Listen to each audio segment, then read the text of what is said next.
Tim Kelly left the Navy just a couple of years before his pension was going to start. He had financial freedom, but financial freedom does not equal true freedom, and the difference almost broke him. Depression, anxiety, drifting, drinking, drugs. Even after making it, he did all those things. He had everything. If you have any of those things happening to you, he will explain why hard conversations and vulnerability is the way to go.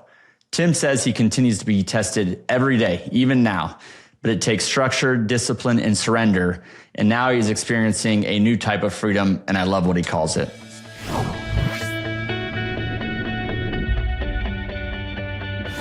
Hello and welcome to the Purpose Matrix. I am very excited for today's guest, Mr. Tim Kelly. Tim, how are you doing today? Phil, outstanding, man. Been very much looking forward to our conversation, bro. Well, I appreciate you. For our guests, we're in for a treat today. We're going to talk about some really important things. But first, Tim is a former U.S. Navy Chief Petty Officer who served 15 years before achieving financial freedom. We're going to first of all, thank you for your service, Tim. We're going to talk about financial freedom, but we're not going to talk like this isn't going to be a real estate deep dive, how to get financial freedom. It's actually going to be how do we make sure we're growing and have the responsibility and discipline that is needed, because Tim went through a lot of, I'll say, you can call it identity crisis or varying identities that he had to figure out. And it was a journey. So we're going to get into that because I think that can apply to a lot of high achievers or people that have success in whatever form that is. He's senior managing partner at Kelly Housing Group. And right now what he's really excited about, not just real estate investing, but best-selling author, speaker, and a high performance coach, helping high achievers, professionals, people that have had success get greater clarity, bring more energy, and achieve their purpose through challenges and adventure and adversity. And he likes to coach elite level people. So that's who we're talking about. If you're listening, you're a higher achiever. You're looking to grow. You're looking to get better. So Tim, before we get into more about your mindset coaching and what you do, tell us about So I want to. I guess first let's give respect to why the military. What brought you to the military? I do want to spend some time on that before we get into some of the challenges and adversity so quickly here. Yeah, no, for sure. It's I'll try to keep it short, but like you said, man, and like a lot of people, my life really has been just a series of identity shifts and identity transitions. I went from this confused kid, from the Chicago suburbs. It's where I grew up. My whole family's right outside of Chicago. So I was kind of just like a simpleton, that grew up in the Chicago suburbs. And then I thought that, I was nudged into that whole concept of just go to school, get good grades, get a college degree, and work for somebody. But like, that never sat well with me, but I kind of just did it anyway. And I went to college. I went to a university in Illinois and dropped out after the first semester. I was like, well, I'm not doing this. I'm not taking this seriously. So I kind of just, used it as freedom and didn't really take it seriously. I failed out. And, I was playing in bands. I was drumming since I was a kid. So I was like, I wanted to do the fun thing. I thought I was going to be a rock star at one point. And then I realized, okay, I need to actually make some money and do some work. So then I went from job to job. And then, my buddy and I had this random idea to let's just join the Marines, with the buddy program. And at the time, I actually couldn't because I had like a couple speeding tickets. And so I had to get like waivers, but then I went next door to the Navy recruiting office, and they intrigued me by, wow, you could be a Navy SEAL, or you could do like special teams, special programs. And I'm like, oh, cool, let's do that. So that's how they pulled me in. And then I ended up, becoming a Navy rescue swimmer, where we embodied the whole mantra of so others may live, and around my 10-year mark in the Navy, I was already a senior enlisted leader, pretty high ranking. And I'm like, I just got off this long deployment. And I was like, Phil, I don't know if I could do another 10 years of deployments and leaving my family. And I was trying to have kids at the time, and like all the sacrifice just to get a pension. And I had to figure something else out. And so a couple of years before that, I purchased a single family home with my VA loan, and it turned into like a house hack and turned into like a live and flip. And that left a mark. And so when I had that realization, like I need to figure something else out, I don't want to do another 10 years. I leaned into real estate. So I consumed everything that I could possibly learn and got some mentorship, got some coaching. And then I like started buying apartment buildings while I was active duty, and I was aggressively doing it so I could get out. And so our forego to pension, I left at 15 and a half years. That was bold, you know. And then I realized building wealth and achieving high levels of freedom really means nothing if you don't have the responsibility and the purpose to handle it. And so can you clarify free you said achieving freedom, but I think there's two types of freedoms I want to make sure we get clear on here. You had achieved financial freedom and therefore time freedom, autonomy, all kind, right? You had a lot of freedom as to what you could do with your time. You weren't working for money. You didn't need to. But I don't think you mean you have a sign. If you're watching on YouTube or watching this video, you can see discipline equals freedom. And I don't think you might have thought you had true freedom at the time, but I don't think now you would say you had true freedom at the time. And that's what you're trying to grow to become. You're trying to, you had to grow in responsibility to get there. So before we get to how you get to that true freedom, because you didn't have it, you also you faced some adversity, some challenges, some setbacks during that time. Tell me a little bit more about that time period. Yeah, Phil. Thanks for kind of making sure we understand the dichotomy between financial freedom and true freedom. And I think everybody, it's kind of subjective. It's like you have this idea of what freedom means to you, but typically financial freedom for most people is you have enough passive income coming in where you don't have to trade your time for money, go to a 9-to-5 job. For me, stay in the military and work for, exchange my time for dollars, where you have enough income coming in from assets or businesses or whatever that cover your living expenses. So, and I had that, I had beyond that. So I was able to just walk out of the Navy.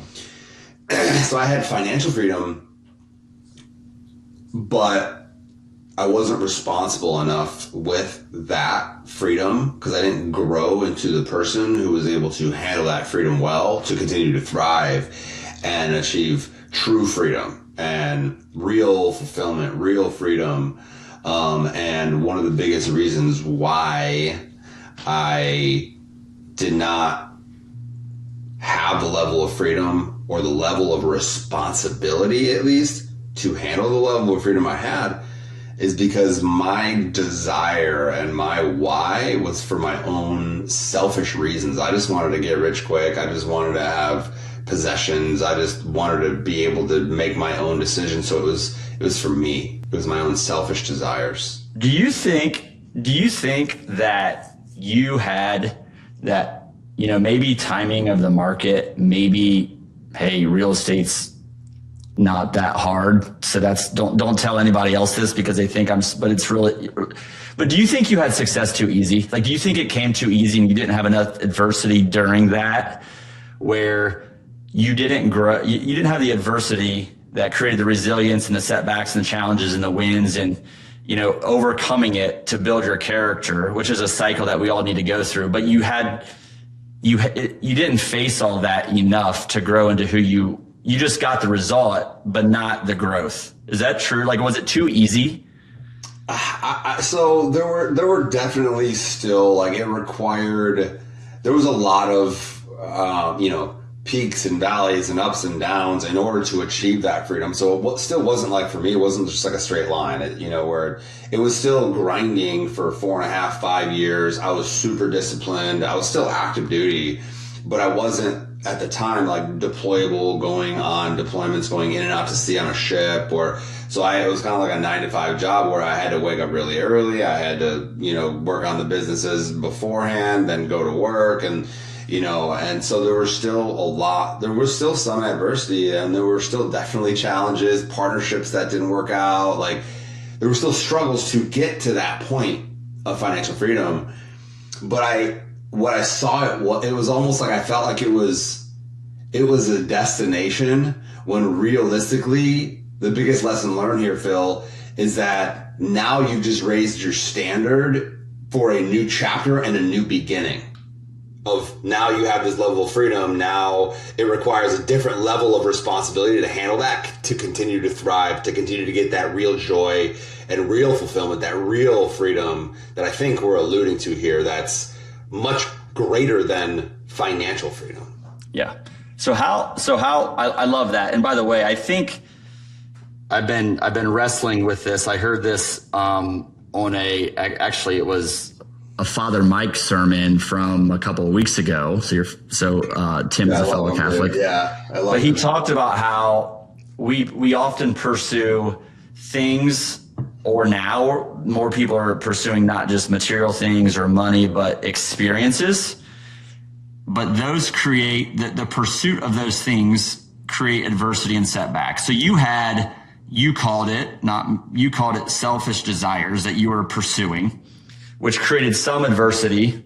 And through that adversity, it did create resilience. And then what he says is through that resilience, that is basically creating our character. It's helping us become the best version of ourselves. And then we go through that cycle again. But what you're saying is there was too big of a gap between, even though you had adversity and grew in resilience, there was still too big of a gap between what you had in things with who you were as a person, and you weren't ready for all that responsibility. So what, during that time period, like how did you say, okay, there's a gap here, I'm having challenges, as you said, you went into some dark places. What did you do to come out of that? Man, so and I'll be a little bit vulnerable here, I had the financial freedom that I had took me down a path where I didn't have to report to anybody, right? I still had things that I was doing. I was still buying real estate. I was still helping people. I was still a certified high performance coach. So like I was still, that's like, I know that's where I'm supposed to be. That was my mission and my purpose. So I was still leaning into other people, but I wasn't serving them at the highest level because I had other things that I was focusing on that took priority, like my own travel and like my own experiences. And I quickly lost focus in my businesses, in my marriage, and that led into a divorce, right? And I wasn't showing up, but at the same time, we weren't connecting. There was lack of communication. We had different like attachment styles, if you know anything about that, but like neither of us were putting in the work to heal that. And so the darkest time of my life was because, I realized I had all this freedom, but it was like I was in a worse situation than I was when I was in the Navy fighting so hard for that freedom.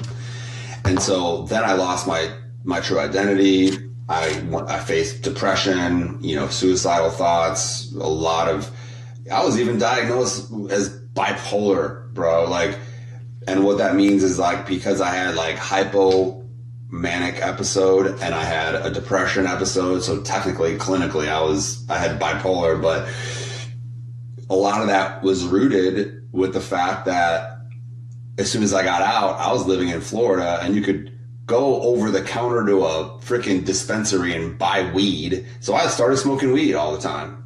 And it's so easy for a disabled veteran, and I'm technically a disabled vet, but you show your card, you could easily get a medical cert, and you could just go buy. So that was one of the biggest mistakes I did, was I started smoking a lot of weed.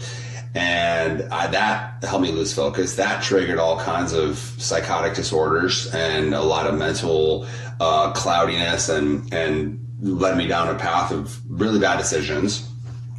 So that led to a divorce. But I realized the darkest times of your life is when the brightest stars will shine. And what I mean by that is that the people who matter are going to show up when it's dark. And sometimes the people you expect to show up are kind of just silent. You don't see them. You don't see them show up. So it's a really profound opportunity to see who matters and what matters in your life. And that's also where I realized what I was going through, I have to stop trying to figure it out on my own, and I have to give this and surrender this to God. And that's when I really started leading into my faith. And that's when luckily a few years before that, I connected with men who told me you have to create a relationship with God, and read God's word and pursue him. And so you could be obedient to him and give everything to him. Otherwise you don't know what he wants from you. You don't know what he wants for your life. So that really helped me get through that. That was probably the most profound thing that happened, why I was able to kind of turn around and now set me up for where I am today. First, thanks for sharing and really opening up. I want to just make sure we give it the time, in the darkest times, but you were facing depression, anxiety, maybe bipolar, suicidal thoughts, as you said. If there's someone out there listening right now that's maybe can connect to this, they're in a dark spot. They don't know where to go. But what would you say to those people that they don't have anywhere to go? They don't feel like they have anywhere to go right now. Yeah. And I'm glad you asked, man. And you cannot succeed in isolation. You cannot break through wherever you're at in isolation. The more you isolate yourself, the worse it's going to get, because you only have yourself and your own thoughts to listen to that will impact you and that will inevitably drive your actions and drive your habits, right? And when you're feeling that way, when you're depressed and you are not willing to open up to somebody else or reach out for help, that's when you think you're really gonna assume that that you just don't have any other options, right? And every single morning I have a holy hour where I read, I pray, I surrender my life and my future and my finances to God, and I read his word. And so that's the first person you should give all that to, is just pray and surrender everything to him. If you're listening to this and you're in a place where you just don't have the clarity, you can't see the future, you don't think you have what it takes to get through what you have gone through. I've been there. And the darkest times are you allow that dark time that you're in for the brightest stars to shine.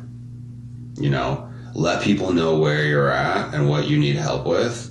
And the people who might come out of nowhere that you never expect will show up for you are going to show up for you. And know that God will never put you in a situation that you can't overcome. And there's a reason why you're in that situation, because you have to grow through it to turn into the person that you were supposed to be. Yep. I appreciate that. Just a couple of things to add to that. First of all, I have, we're all, I've talked about this before, but we're all broken, right? We're all broken in different ways. We're human beings. And I have an acronym for that, but to jump to your point, the N in broken is we need help.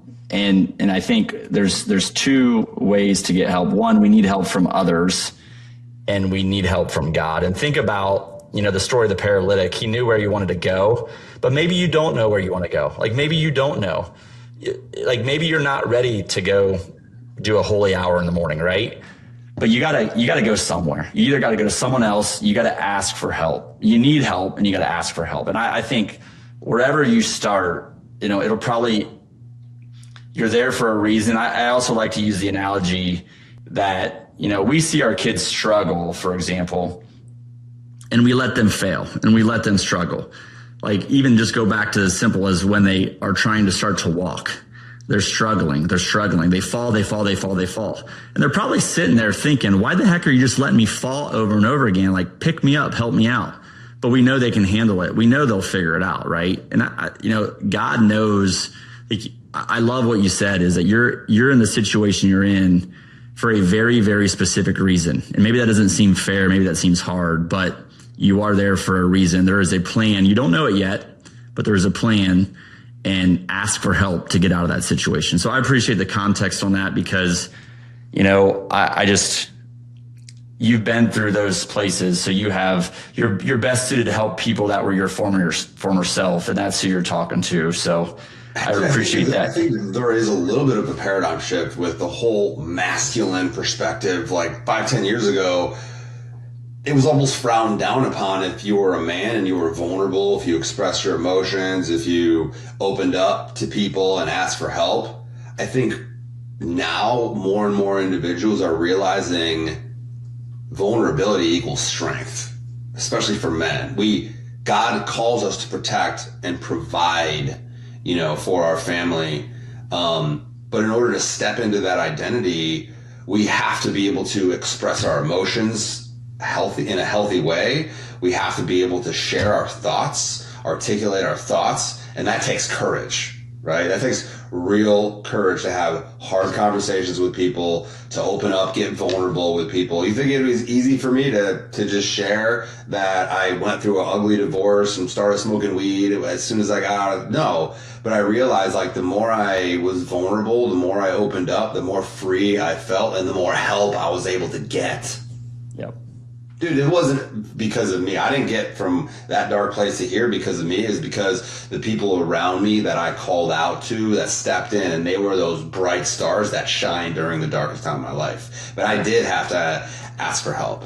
I did have to talk to different psychologists and therapists, and I was in, my Go Pods in Go Abundance. Phil, you know what that is. It's our more accountability groups that we have. Man, if it wasn't for my Go Pods and if it wasn't for the people in the military community that I had helped build, the active duty, passive income education community that we built, those are the individuals that showed up for me in ways that I have to give everything to them.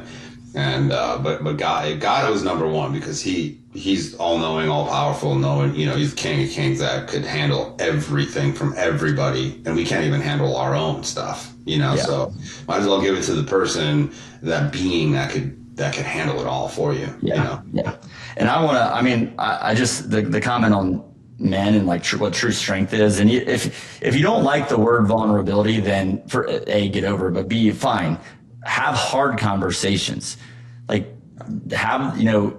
change the words that you use to say, okay, don't be vulnerable, but have hard conversation, have real conversations, be authentic, stop keeping it all in, and go have the conversations that you need to have and you need to have, and go find the help that you need. And I think, in the mastermind group we're in called Go Abundance, but, I interviewed a different accountability group yesterday, and the relationship these men are building and their understanding of what a man is, their understanding of what their responsibilities are, how they're growing in their faith, family, health, every area of life, because they're doing it together, is so aspirational to me. So I encourage you, and you can do this on our app at thepurposematrix.com or app.thepurposematrix.com, which helps you find that one person, maybe those 4 people that you need to help carry you, and you can help carry them too. Tim now is a phenomenal resource for the people that he's in circles with because of what he went through, where he can carry them where they need to go too. So not that he's still getting the help, but he's also giving and serving and helping them like he is here today with us. So I appreciate that. So what does it mean now? What is freedom? What does it look like for you now? What are the discipline equals freedom? It's on your wall. But what is define true freedom? Man. So, again, I just want to articulate, a couple things and how I'm able to define it in the way I am is, I learned the hard way that more freedom doesn't automatically make your life better. When I say more financial freedom doesn't mean it automatically makes your life better. A higher level of freedom requires a higher level of responsibility. Financial freedom is not about escaping work, guys. It's about becoming responsible enough to use that freedom well. And so for the person listening, don't just ask yourself, how do I get more freedom? How do I get more financial freedom? Because now that's like a destination. You have to ask yourself, am I becoming the kind of person who could handle the freedom that I'm actually asking for? Because that is just, now you're at a different level that requires a different level of you, a different version, a higher version of yourself, so you can handle it. That's like a new beginning. It's not a destination where now you're set, you no longer have to grow, you no longer have to help, you no longer have to add value. No, not at all. It's the absolute opposite. And if you don't handle that freedom well, God's going to take it all away from you. What's really interesting is the gospel reading today is about James and John asking to be at Jesus' right hand and left hand. And he's like, I listened to it. You do not know what you're asking for. But so we're not asking that same question. But when I love how you said that, when we're asking for things, just make sure you know that, okay, but if you go get these things, there is a responsibility that comes with this. To whom much is given, much is required. So if you're going to be, if you've been blessed with a lot of things and you go get whatever the freedom is, whatever you're aspiring, the things, experiences, material things, whatever they might be. By the way, a successful business, a team that you're leading, right? With those things, to whom much is given, much is required. And I was at a Matthew Kelly conference recently. That can be an overwhelming statement, like to whom much is given, much is required. But the key is, and you talk about this with your high level coaching, is clarity. But what is the much, right? That's what. So someone asked that question. Matthew Kelly said, "To whom much is given, much is required." Not a lot of different things. The question is, what is the much, right? Like, what is the responsibility that you have to take? So, what does that mean for you? Like, take responsibility with what for you? What does that mean? So,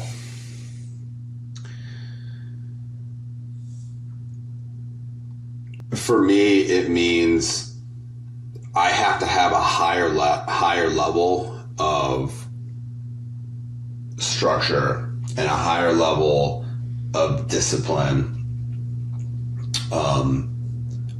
Otherwise, the drift is going to happen immediately. And it's in very small increments, very undetectable over time, until you realize your habits have completely shifted. And kind of what I mean by that is I have to continue to put myself in accountability groups. I have to show up to accountability groups. I have to have specific metrics that I'm reporting, that I'm tracking on my own, but not just tracking on my own, but I'm reporting to my accountability groups and in my specific 5 most important areas in my life. And my 5 life arenas actually spell the word grows, GROWS. Okay. And I have to set targets. I have to write those down. I have to measure them myself, and I have to report them. And this kind of falls back on, if you have a goal right now, whether it's a massive goal or you just want to lose 5 pounds by the 4th of July, whatever it is, if you are not willing to write these goals down, set some kind of manage where you can track them, and then put some kind of accountability in place, I don't think you deserve to accomplish those goals. What is grows? Grows. So then, these are my 5 life arenas that I track very closely. G is God, my relationship with God and pursuing Him wholeheartedly, because everything else is going to be a lot easier. Everything else is going to be a lot more freeing. So God is number 1. The second one is Ramya, which is actually my wife, or relationship. Your most important relationship, usually your marriage. So that's what am I doing to improve my marriage, improve our level of communication? And the number 1 goal for us is to build a family and have kids like as soon as possible. I've been trying to be a dad for like the last decade, so I still have not been blessed with kids, but that's up to God. So I'm always figuring out how could I show up better as a provider, as a husband, and as a future dad for her. And then O is my occupation, like my work, my actual work. And so right now it's, investing and help other people, investing in large commercial real estate deals, because I'm very good at that. I can help people. I've helped a lot of people. That's why I add a lot of value. But the other thing is where I help high performers unlock more clarity, more purpose, more energy, more courage through adventure, doing hard things together, and elite level, like one-on-one and small group coaching. And so like, what do I need to move the needle on those things in my life? And like, what is the one thing I need to do this week, And then W is my wealth, like my long-term wealth. There's always something I could do to mitigate taxes.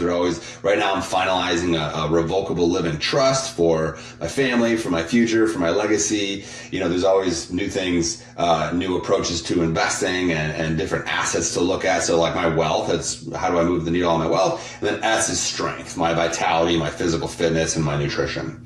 So that's like, and it's almost in, I just, God put grows on my heart, and I was able to fit the 5 most important things in my mind, in my life, into those categories. And so I have to set those goals, and I'm using AI right now. I report those every week to AI Sunday nights before I go into my week.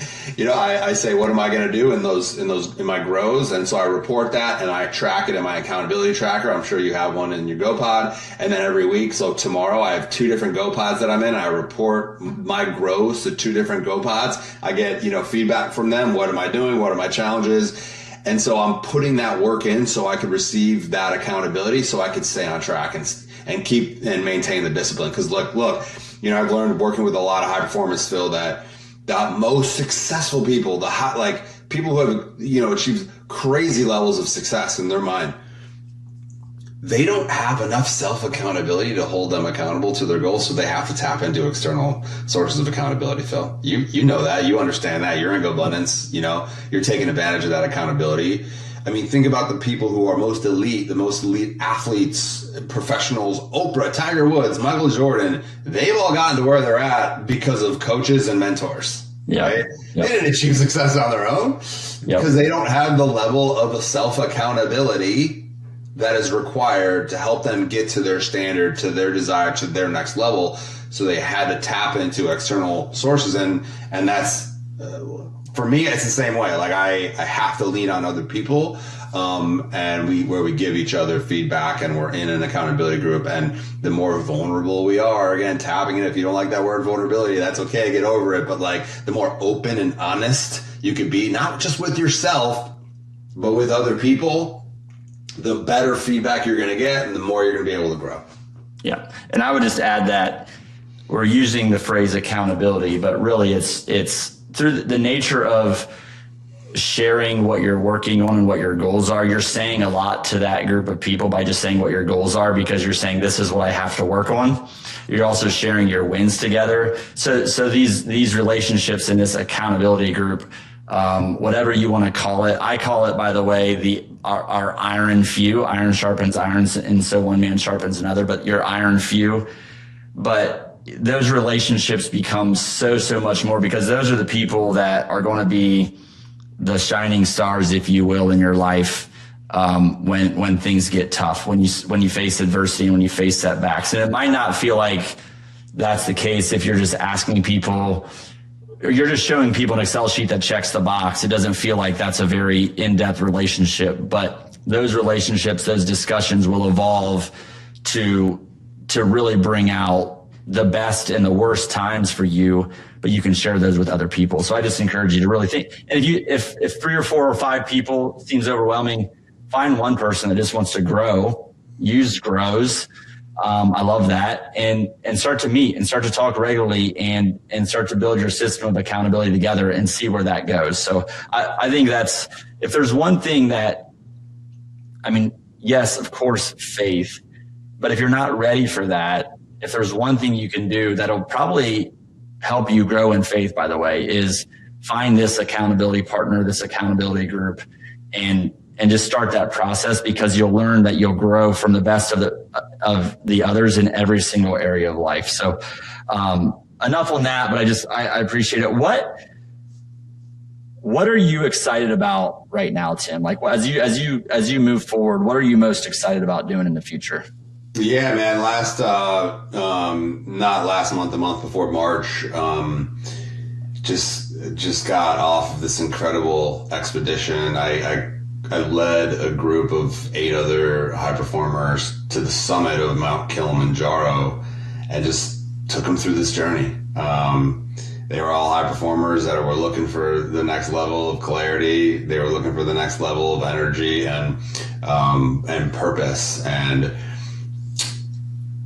when you're doing physically hard things that require physical and mental resilience and grit, you are forced to be vulnerable and open up with each other, because you see each other at the weakest. People had to get O2 because of altitude sickness, where they weren't going to make it to the summit with us on summit night. People were sick. People were puking. That turned us into new besties, right? Now we have this WhatsApp group where we're just so giddy to be around each other now. And that environment forces you to level up and forces you to deepen your relationships. And so, it was one of my business partners, Sig, and he's also a retired Army guy, also another high performance coach, also in real estate. And we led this group together and we proved the concept, like, this is what we want to do. So now we're truly making this our mission to just help other high performers unlock more clarity, more energy, more purpose through challenges and adventures like summiting Mount Kilimanjaro. So we have another couple events lined up. We're going to be going to Patagonia. We're also going to be going to Kilimanjaro again next year, and then Machu Picchu at the end of next year. Wow. And so I get to do bucket list adventures, bring other people along with bucket list adventures, but we all get to the next level in our lives. And at the summit of Mount Kilimanjaro, we all left something at the summit that was no longer serving us in life. We all broke down. We were in tears. We were also at almost 20,000 feet elevation. So it was just the most epic, incredible experience. But it's not just like we do hard things, but we went through a process together. The result of that was something you just can't even explain. I can't even explain it. It's just like, it's unfathomable still to me. So I want to continue to do that for my own journey of growth and accountability, but I also want to take other high performers through that process. So that's probably what I'm most excited about for the next year.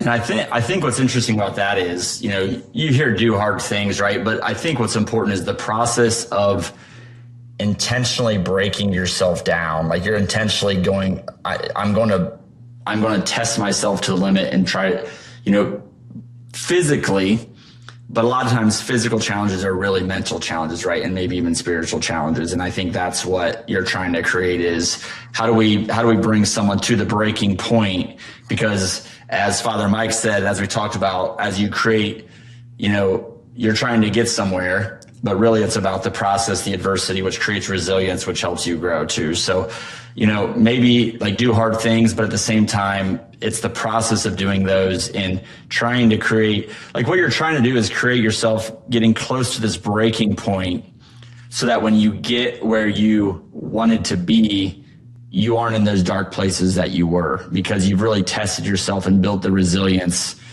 through the process. So I love that. If you step back and reflect, you think about your journey, you think about, the success you've had in the business world, but the growth you've had really holistically, and how you're trying to take that now and impact other people with that. Step back and reflect. How does what you do, how does it make you feel? I mean, this is, I think what I'm experiencing now is just like a different level of freedom. It's a lot more peaceful because I learned so many hard lessons the first time I had that freedom. But I also think God is testing me because it's just like, it would be so easy for me to just slip up and just start drifting. And like I said before, like when you drift, it's just like small habits that you either start doing or stop doing that are not really recognizable until it kind of pours over into other aspects of your life, your relationships, your health. And so, I really think God is testing me right now, and I have to resurrender it to Him. And again, I have to ask for His help every single day, and to put on my heart to step in and give me the wisdom. I'm not looking for Solomon type wisdom, but I'm just looking for that wisdom, so I could really have the discernment to know when the drift might be taking place, or when I might be going off course a little bit. And because I'm just continuing to ask Him for that and surrendering everything to Him, I have the level of faith now to where I'm at so much peace with it that I'm not fearful of it. I fear Him so much that like I have to resurrender it to Him because He's in control. And so I think for me, there's still a lot of things that I'm working on and I'm still struggling with, and, just like growing the businesses and stuff like that I'm always looking for help with. But I think in terms of like the state of freedom that I'm in right now, I never thought I would ever have this level of freedom, especially in the darkest time I was in. I never thought and that was only like not even 2 years ago. Wow. And like from where I was then to where I am now, it's like, wow, like this is, it's just incredible. So if you're going through it, good, keep going. This is just your reminder. If you're going through it, good, keep going. There's a reason why you're going through it, because God thinks you're ready for your next level. Yeah. I love it. And I want to, two things. First of all, you said early on in the discussion that, you had no one to report to, but maybe that's not a good thing. You weren't ready for that because, okay, well, let's report to the big man upstairs. First of all, we always report to God. But the other thing is you talked about God. It's interesting because God was testing you in your lowest points, and now He's testing you in the highest points, right? When like, okay, don't drift. So we're being tested, right? We're being tested, and we're being, I think God knows what we're capable of and what we're made for. And we just don't know where we're at on that spectrum. Like you have a sense for that, but we're always being tested, and just know that He can get you through that, right? I think that's the important thing. So Tim, this has been a lot of fun. We hit some topics I just really didn't expect we would go to, but just the whole concept of true, this financial freedom thing that floats around, and it's so attractive versus what true freedom really is, that I think is really important to understand.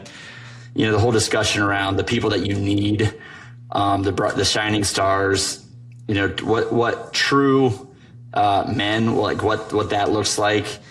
And I think the goal at the end is if you can be truly at peace, which is living truly fully, truly whole, WHOLE, truly whole. I think that's what we're really like. That's the real freedom we're really looking for. So I appreciate you taking the time. I appreciate this conversation so much. Yeah, best place to connect with me is just go to my website, thetimothykelly.com.